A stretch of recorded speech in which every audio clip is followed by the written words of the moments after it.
जय हिंद मेरे प्यारे साथियों। तो जैसे कि आप सभी को पता है एसएससी जीडी कांस्टेबल का एग्ज़ाम 10 जनवरी से स्टार्ट है और इसीलिए आपके एग्ज़ाम को ध्यान में रखते हुए आज के इस वीडियो में जीके जीएस के बहुत ही महत्वपूर्ण प्रश्नों को लेकर आए हैं। 100% निश्चित रूप से आपको एग्ज़ाम में यहाँ से प्रश्न देखने को मिलेगा, इसलिए आप लोग एग्ज़ाम से पहले इन सभी प्रश्नों का अच्छे तरीके से रिवीजन कर लें। तो चलिए शुरुआत करते हैं आज के प्रश्नों से। पहला प्रश्न है, डॉक्टर भीमराव अंबेडकर का जन्मदिन किस दिन मनाया जाता है? Bhimrao Ambedkar birthday is celebrated on which day? बिल्कुल एग्जाम में छपने वाला प्रश्न है। और देखिए, अगर आपको इनमें से किसी भी प्रश्न का आंसर आता है तो आप लोगों को कमेंट बॉक्स में अपना अपना आंसर छापते जाना है। मैं सभी के आंसर को चेक करूँगा। तो पहले प्रश्न का आंसर अगर आपने 14 अप्रैल को दिया है, बिल्कुल सही जवाब है। 14 अप्रैल को भीमराव अंबेडकर का जन्मदिन मनाया जाता है। कुछ इम्पोर्टेंट प्रश्नों को देखते हैं, जैसे कि 2 अक्टूबर को पूछा जाता है महात्मा गांधी एवं लाल बहादुर शास्त्री जयंती। 22 दिसंबर राष्ट्रीय गणित दिवस। 22 मई पूछ सकता है जैव विविधता दिवस। 22 मई को विश्व जनसंख्या दिवस पूछे तो 11 जुलाई को। ये कुछ इम्पोर्टेंट प्रश्न हैं जो कि आपके एग्जाम में छप सकते हैं, इनको ध्यान रखें। आइए दूसरा प्रश्न देखिए, किस अनुच्छेद में सार्वजनिक पदों पर अवसर की समानता से संबंधित प्रावधान किए गए हैं? In which article provisions related to equality of opportunity on public post have been made? तो दूसरे प्रश्न का आंसर अगर आपने बी को दिया है, बिल्कुल सही जवाब है। अनुच्छेद 16 में अवसर की समानता के बारे में बताया गया है।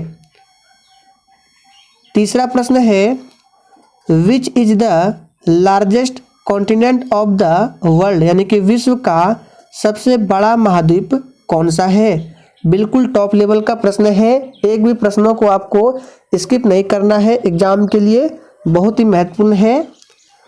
तो तीसरे प्रश्न का आंसर है डी ऑप्शन, एशिया महाद्वीप विश्व का सबसे बड़ा महाद्वीप है। अगर आपसे पूछे सबसे छोटा महाद्वीप तो ऑस्ट्रेलिया महाद्वीप सबसे छोटा महाद्वीप है। विश्व का सबसे बड़ा मरुस्थल पूछा जाता है सहारा मरुस्थल है, जो कि अफ्रीका में स्थित है।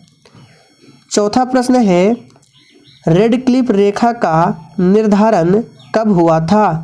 When was the red Cliff line determined? और देखिए, प्रत्येक स्टूडेंट को कमेंट बॉक्स में आंसर देना है। तो रेड क्लिफ रेखा का निर्धारण कब हुआ था?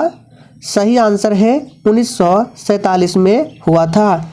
और रेड क्लिफ रेखा जो है ये भारत और किसके बीच में है? तो भारत और पाकिस्तान के बीच में है। 1914 को ध्यान रखना है। 1914 में मैकमोहन रेखा का निर्धारण हुआ था। मैकमोहन रेखा भारत और चाइना के बीच में स्थित है।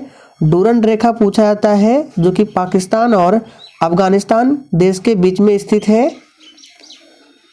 पांचवा प्रश्न है, किस नदी को बंगाल का शोक कहा जाता है? तो पांचवें प्रश्न का आंसर जो ये बच्चे ऑप्शन बी को दिए हैं, बिल्कुल सही जवाब है। दामोदर नदी को बंगाल का शोक कहा जाता है। कोसी नदी को बिहार का शोक कहा जाता है। ब्राह्मणी नदी को उड़ीसा का शोक कहा जाता है। और गोदावरी नदी ये दक्षिण भारत की सबसे लंबी नदी है। यह आपसे पूछ सकता है प्रायद्वीपीय भारत की सबसे लंबी नदी तो गोदावरी नदी है। यहाँ पे सभी पॉइंट को लिख दिया गया है, आप लोग स्क्रीनशॉट ले सकते हैं। चलिए आगे देखिए, भारत की सबसे लंबी सहायक नदी कौन सी है? Which is the longest tributary river of India? आप लोग ध्यान से प्रश्न को देखिए, यहाँ पे लंबी सहायक नदी बताना है। अगर आपसे सिर्फ पूछता कि भारत की सबसे लंबी नदी कौन सी है तो गंगा नदी है, जिसकी लंबाई 2525 किलोमीटर है। लेकिन यहाँ पर भारत की सबसे लंबी सहायक नदी पूछ रहा है तो इसका आंसर है यमुना नदी। कुछ इंपॉर्टेंट प्रश्नों को देखते हैं। आपसे पूछ सकता है अलमाटी बांध, नागार्जुन सागर बांध किस नदी पर है, तो कृष्णा नदी पर है। मेट्टूर बांध एग्जाम के लिए इंपॉर्टेंट है, इसको खासकर ध्यान रखें। मेट्टूर बांध कावेरी नदी पर है। टिहरी बांध पूछे जो कि भारत का सबसे ऊंचा बांध है, भागीरथी नदी पर है उत्तराखंड में। भारत का सबसे लंबा बांध कौन सा है, तो भारत का सबसे लंबा बांध महानदी पर बनाया गया है। बांध का नाम क्या है, आप लोगों को कमेंट करके बताना है। देखते हैं कितने बच्चे आंसर कर पाते हैं। उड़ीसा में है भारत का सबसे लंबा बांध जो कि महानदी पर है। आगे देखिए, अवरख उत्पादन करने वाला भारत का सबसे बड़ा राज्य कौन सा है, बिल्कुल छपने वाला प्रश्न है। चलिए आंसर बताएंगे। Which is the largest mica producing state in India, तो 7वें प्रश्न का आंसर होगा सी ऑप्शन आंध्र प्रदेश। और आंध्र प्रदेश एक ऐसा राज्य है जो भाषा के आधार पर सबसे पहले गठित हुआ था, पूछा जा सकता है। कुचिपुड़ी यहाँ का नृत्य है, पूछा जाता है कुचिपुड़ी किस राज्य से संबंधित है, तो आंध्र प्रदेश से। कर्नाटक का यक्षगान है, ध्यान रखना है। तमिलनाडु का भरतनाट्यम हो गया और राजस्थान का घूमर। आगे देखिए, विश्व कंप्यूटर साक्षरता दिवस कब मनाया जाता है, when is world computer literacy day celebrated. चलिए आंसर करेंगे, वेरी वेरी इंपॉर्टेंट प्रश्न है, ध्यान रखें। इस तरह के प्रश्न एग्जाम में छपते हैं। तो विश्व कंप्यूटर साक्षरता दिवस मनाया जाता है 2 दिसंबर को, सी ऑप्शन बिल्कुल सही जवाब है। 2 अक्टूबर को विश्व अहिंसा दिवस मनाया जाता है। Who is also known as Desh Ratna, यानी कि किसे देश रत्न के नाम से भी जाना जाता है। चलिए फटाफट से आंसर करेंगे। और सेशन अगर आपको पसंद आ रहा है तो सभी लोग सेशन को दिल से लाइक करें। तो देश रत्न के नाम से किसे जाना जाता है, राजेंद्र प्रसाद को देश रत्न के नाम से जाना जाता है। स्वतंत्र भारत के प्रथम राष्ट्रपति थे डॉक्टर राजेंद्र प्रसाद। कुछ इंपॉर्टेंट प्रश्नों को देखते हैं, जैसे कि सरदार वल्लभ भाई पटेल की बात करें तो भारत का बिस्मार्क कहा जाता है और इसे लौह पुरुष के नाम से जाना जाता है। और सरदार वल्लभ भाई पटेल को सरदार की उपाधि कब दिया गया था, तो 1928 में बारदोली की महिलाओं द्वारा, जो कि 1928 में बारदोली सत्याग्रह होता है। बारदोली सत्याग्रह का नेतृत्व सरदार वल्लभ भाई पटेल के द्वारा किया गया था। डॉक्टर भीमराव ये प्रारूप समिति यानी कि ड्राफ्टिंग कमेटी के अध्यक्ष थे। सच्चिदानंद सिन्हा ये संविधान सभा के अस्थायी अध्यक्ष बने थे, जो कि पहली बैठक 9 दिसंबर 1946 को होती है। संविधान की पहली बैठक, उसी में डॉक्टर सच्चिदानंद सिन्हा को अस्थायी अध्यक्ष के रूप में चुना गया था। और इसके जस्ट 2 दिन बाद 11 दिसंबर 1946 को दूसरी बैठक होती है और इसमें अस्थायी अध्यक्ष बनाया गया था किसे, तो डॉक्टर राजेंद्र प्रसाद को अस्थायी अध्यक्ष बनाया गया था। चलिए आगे बढ़ते हैं। Where is Shalimar Bagh Mughal garden situated, very very important प्रश्न है, छपने वाला प्रश्न है, ध्यान रखें। शालीमार बाग मुगल गार्डन कहाँ स्थित है, तो इस प्रश्न का सही जवाब है ये श्रीनगर में स्थित है। खिलाड़ी युजवेंद्र चहल का संबंध किस खेल से है, which sport is the player Yuzvendra Chahal associated, तो इनका जो संबंध है सभी को पता है क्रिकेट से है। ए ऑप्शन जो ही बच्चे दिए हैं आपका बिल्कुल सही आंसर है। आगे देखिए, where is the Amarnath cave situated, यानी अमरनाथ गुफा कहाँ पर स्थित है।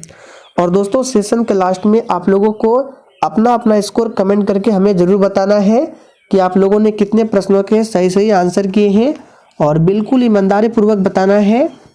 तो अमरनाथ गुफा कहाँ पर स्थित है, सभी को मालूम है ये जम्मू कश्मीर में स्थित है।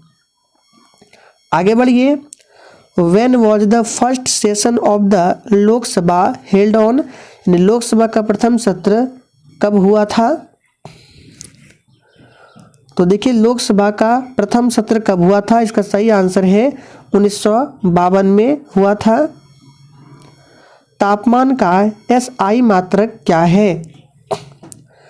देखिए सेल्सियस, फ़ारेनहाइट, केल्विन ये सभी जो है तापमान का मात्रक है, लेकिन यहाँ पे SI मात्रक पूछ रहा है तो SI मात्रक केल्विन, केल्विन जो है ये तापमान का SI मात्रक है, ध्यान रखें।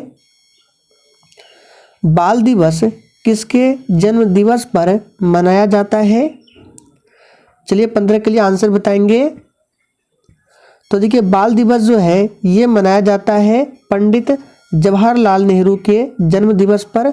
सी ऑप्शन जो ही बच्चे दिए हैं बिल्कुल सही जवाब है, जो कि 14 नवंबर को मनाया जाता है और 14 नवंबर को ही विश्व मधुमेह दिवस मनाया जाता है। मधुमेह जिसको डायबिटीज कहा जाता है, ये इंसुलिन की कमी से होने वाला रोग है। महात्मा गांधी ने नारा दिया था करो या मरो का। पूछा जाता है कि करो या मरो का नारा किसने दिया था? महात्मा गांधी ने। किस आंदोलन में दिया था? तो 1942 के भारत छोड़ो आंदोलन में दिया गया था, ध्यान रखें। आगे देखिए, मिट्टी के घड़े में किस क्रिया के कारण जल ठंडा रहता है? चलिए 16 के लिए फटाफट से आंसर बताएंगे।